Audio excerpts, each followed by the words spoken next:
ఎన్టీఆర్ జిల్లా తిరువూరు మండలం గానుగపాడులో భూమి రిజిస్ట్రేషన్ వివాదం కలకలం రేపుతోంది. గ్రామానికి చెందిన ఓ భూమి రిజిస్ట్రేషన్ నిబంధనలకు విరుద్ధంగా జరిగిందని ఆరోపిస్తూ షేక్ కుటుంబ సభ్యులు ఆందోళనకు దిగారు. సబ్ రిజిస్ట్రార్ కార్యాలయం ఎదుట అధికారుల నిర్లక్ష్యంతోనే ఈ రిజిస్ట్రేషన్ జరిగిందని వారు ఆరోపించారు. తమకు న్యాయం చేయడంతో పాటు వివాదాస్పద రిజిస్ట్రేషన్ పై సమగ్ర విచారణ జరిపి బాధ్యులపై చర్యలు తీసుకోవాలని బాధితులు ప్రభుత్వాన్ని కోరుతున్నారు. పాడు గ్రామం అండి, ఎన్టీఆర్ జిల్లా మాది. 2016 మే 19న మా తాతగారు చనిపోయారు. మా తాతగారు చనిపోతే మా తాతగారి పేరు మీద నుంచి ఆస్తి మేము ఉమ్మడిగా ఉన్న ఆస్తిని మేము ఆరుగురు అన్నదమ్ములం, ఒక కూతురు మా తాతగారి పేరు మీద ఉన్న ఆస్తిని మా నాయనమ్మ గారి పేరు మీద మార్చాం. 2016 మేలో మా తాతగారు చనిపోతే జూలై కల్లా మేము మార్చేసాం సార్. ఏది మా నాయనమ్మ గారి పేరు మీద, రంజాన్బీ గారి పేరు మీద. అయితే మార్చేశాక సార్ 2016 నవంబర్ నెలలో మార్టిగేజ్ టేగులపల్లి సొసైటీలో లోన్ తీసుకొచ్చారు 2,34,000 రూపాయలు. తర్వాత ఆ లోన్ తీసుకొచ్చింది కూడా మాకెవరికి తెలియదు సార్, మాకు కొడుకులకి.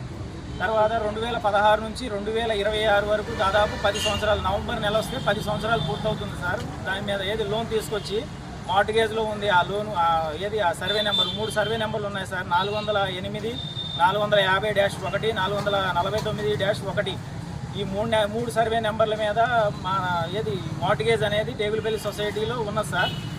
అయితే ఈ సొసైటీలో ఉండడం వల్ల ఈ మొన్న రిజిస్ట్రేషన్ వచ్చేసి 75 సెంట్లు ఇక్కడ తిరువూరు సబ్ రిజిస్ట్రార్లో రిజిస్ట్రేషన్ చేశారండి. 75 సెంట్లు లోన్ తీసుకొచ్చి మార్టిగేజ్ ఈసీలో చూపించినా కానీ మేడం గారు, సబ్ రిజిస్ట్రార్ గారు ఇక్కడ రిజిస్ట్రేషన్ చేశారు 75 సెంట్లు.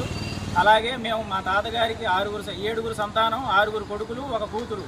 మాకెవరికి తెలవకుండా ఏది రిజిస్ట్రేషన్ చేసేసారు. 2 కొడుకులు వస్తే 2 కొడుకులు తల్లి పేరు మీద కలిపేసి 75 సెంట్లు చేసేసారండి రిజిస్ట్రేషన్. మేడం గారు అంటారు డాక్యుమెంట్ రైటర్ నాకు తెలవకుండా తీసుకొచ్చి ఇక్కడ డాక్యుమెంట్లు పెట్టి చేయించారు అది అంటే, మేడం మీరు డాక్యుమెంట్ లేకుండా మీరు డాక్యుమెంట్ రైటర్ తీసుకొచ్చి చేశారంటున్నారు, కాదనట్లేదు. మీరు రిజిస్ట్రేషన్ చేసేటప్పుడు ఈసీలో కనిపిస్తుంది కదా, ఈసీలో ఈ 3 నెంబర్ల మీద లోన్ కనపడుతుంది. ఈ లోన్ అనేది ఈసీలో కనపడుతుంది. మీరు రిజిస్ట్రేషన్ ఎలా చేశారు అంటే, పాణ్యం శ్రీనివాస్ గారిని తీసుకురండి, ఏది డాక్యుమెంట్ రైటర్ మీరు వెళ్ళి తీసుకురండి, లేకపోతే మధ్యవర్తిని తీసుకురండి అని చెప్పేసి మేడం గారు మమ్మల్ని 3 రోజుల నుంచి ఇక్కడికి ఆఫీసు తిప్పుతున్నారు. మొన్న శనివారం 18వ తారీఖు 7వ నెల 2026 రిజిస్ట్రేషన్ జరిగింది సార్, మాకు తెలవకుండా. అలా రిజిస్ట్రేషన్ చేయొచ్చా, ఏది మార్టిగేజ్ ఉండగా రిజిస్ట్రేషన్ చేయొచ్చా అని చెప్పేసి మేము క్వశ్చన్ చేస్తే మాకు సమాధానం చెప్పట్లేదు. మమ్మల్ని ఇలాగే పొద్దున మేము 10:30కి ఇక్కడ వచ్చి కూర్చున్నాం సార్, 10 గంటలన్నరకి. ఇప్పటి వరకు మాకు ఏ విధమైన లోపలికి పిలవలేదు, చేయలేదు, ఏ విధమైన మాకు సమాధానం అనేది చెప్పట్లేదు సార్.